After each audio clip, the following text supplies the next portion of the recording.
penilaian, prinsip penilaian, tujuan penilaian, dan manfaat penilaian. Pembahasan yang pertama adalah pengertian penilaian.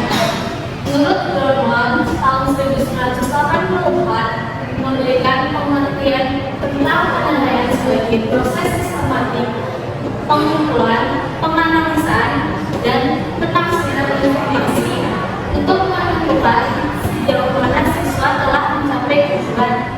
Lalu dalam peraturan pemerintah nomor 19 tahun 2005 dikatakan bahwa penilaian hasil belajar oleh pendidik dilakukan secara berkesinambungan untuk memantau proses kemajuan perbaikan hasil dalam didik, ulangan harian, ulangan tengah semester, dan ulangan kenaikan kelas. Nilai ini digunakan untuk menilai pencapaian kompetensi peserta didik, bahan penyusunan laporan kemajuan pendidikan, dan memperbaiki proses pembelajaran. Lalu apa sih yang dapat disimpulkan dari pengertian yang tadi telah dibahas? Kita dapat menyimpulkan dan memahami bahwa pengertian itu merupakan kegiatan yang dilakukan oleh guru untuk menilai pengetahuan, sikap, dan keterampilan peserta didik secara sistematis dan memberikan keputusan-keputusan yang sesuai berdasarkan hasil penilaian yang telah dilakukan. Selanjutnya adalah fungsi penilaian. Menurut sejarah tahun 2012 ada 3 fungsi penilaian. Yang pertama sebagai alat untuk mengetahui sampai bidangnya tujuan instruksional. Dengan fungsi ini maka penilaian mengacu pada tujuan-tujuan instruksional. Instruksional itu merupakan proses evaluasi yang dirancang untuk mengukur sejauh mana siswa telah mencapai tujuan pembelajaran mereka yang telah ditetapkan sebelumnya dengan suatu pembelajaran. Lalu yang kedua ada umpan balik terhadap perbaikan proses belajar mengajar. Perbaikan mungkin dapat dilakukan dalam hal tujuan instruksional seperti yang tadi dibahas, lalu kegiatan belajar siswa, strategi belajar guru, dan lain sebagainya.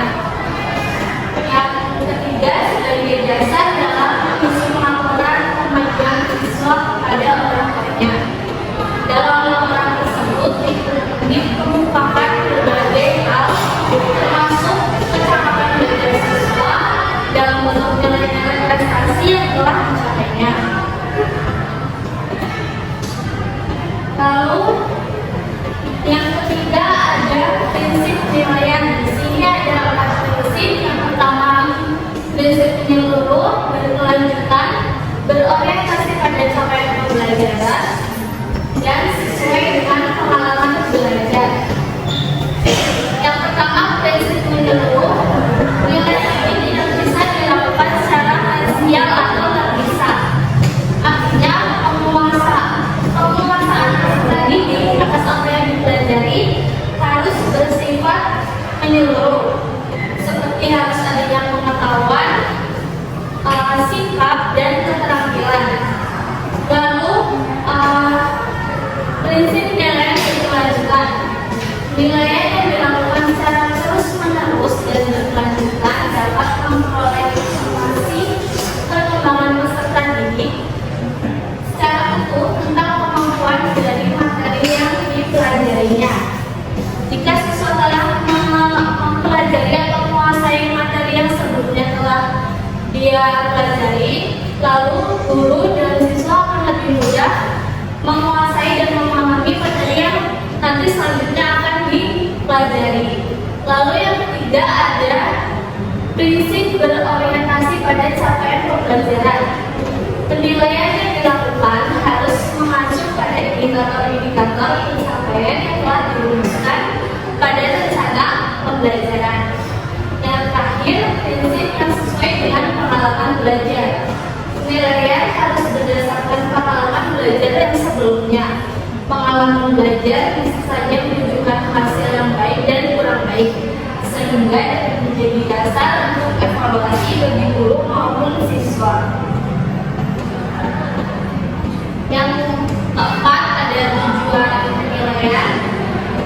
Di sini ada 4 tujuan. Yang pertama, untuk mengetahui tingkat kepuasan peserta didik terhadap materi yang telah diberikan.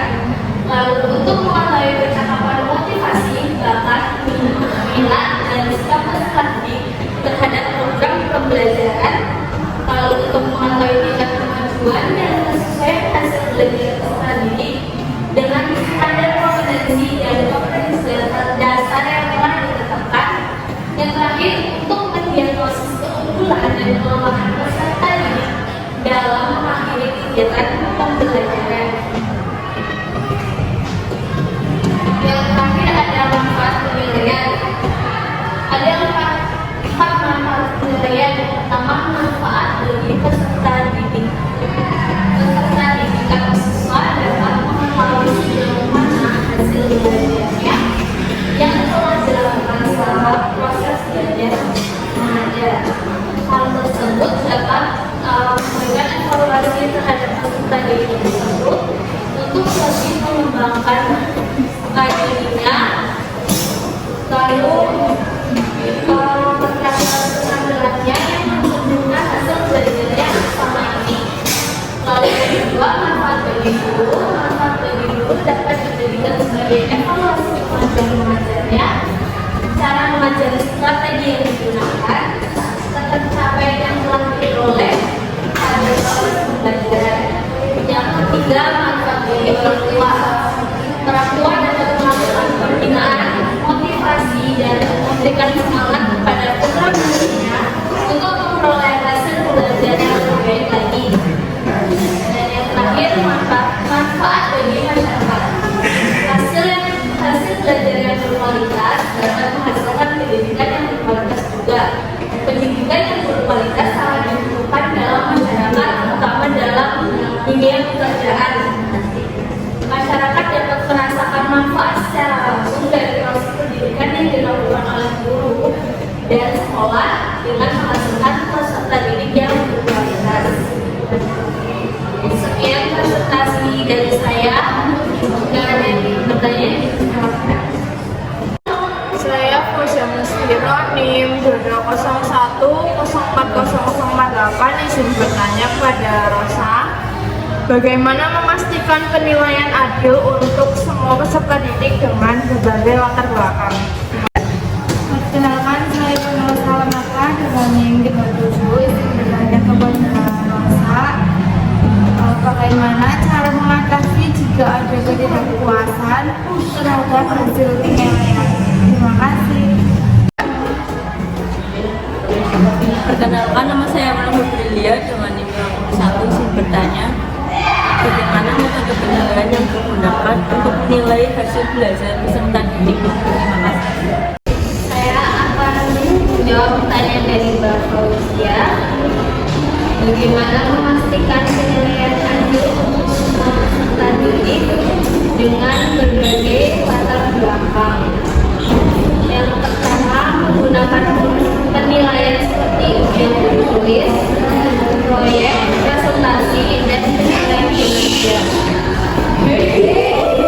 agar siswa dengan gaya belajar berbeda dapat menunjukkan kemampuan mereka secara optimal.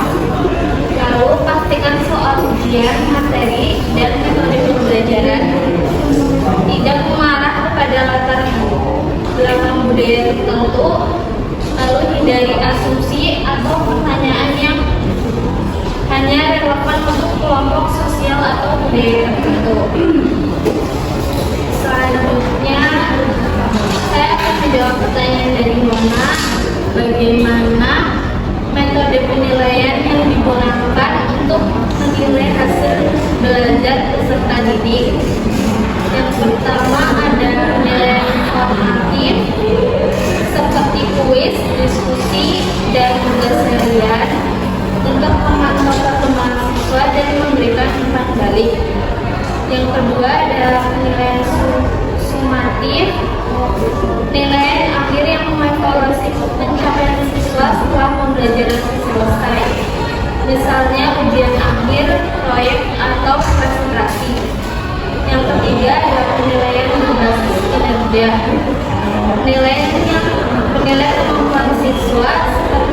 laporan, eksperimen, atau keterampilan berbicara.